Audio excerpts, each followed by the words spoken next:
Banca Popolare di Vicenza Veneto Banca, la fusione che potrebbe diventare l'Alitalia del Veneto. Due banche sull'orlo del baratro in attesa del via libera della BCE che potrebbe definire i destini dei due istituti di credito veneti, in mezzo a migliaia di lavoratori.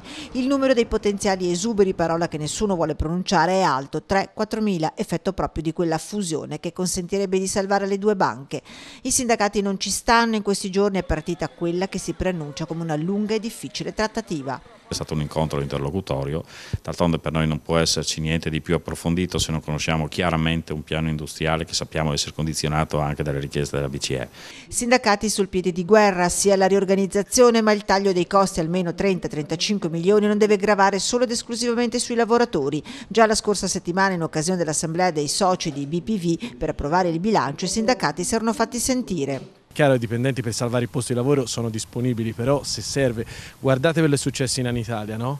Noi ci chiamano a fare un risparmio sul costo del lavoro senza piano industriale, cioè c'è una prospettiva per questa banca, se c'è ovviamente faremo i sacrifici, però al momento non ci è stata presentata. Respinto al mittente anche ogni raffronto con Veneto Banca. In BPV dicono i sindacati e i lavoratori hanno già messo mano al loro portafoglio rinunciando al premio di risultato. La banca parla di risparmio che suona per i lavoratori come taglio. Se non conosciamo un piano industriale, come possono i lavoratori poter partecipare a un processo di rigenerazione di un'impresa che per noi e per il territorio è importante? Ma se deve essere come minimo, dicono i sindacati in questa fase, si deve parlare di ricadute su base volontaria e soprattutto socialmente compatibili. Messi i paletti, il prossimo incontro è previsto per il 10 maggio. Intanto, fanno eco le parole dell'amministratore delegato Fabrizio Viola, sotto il profilo del personale è prevista una significativa riduzione.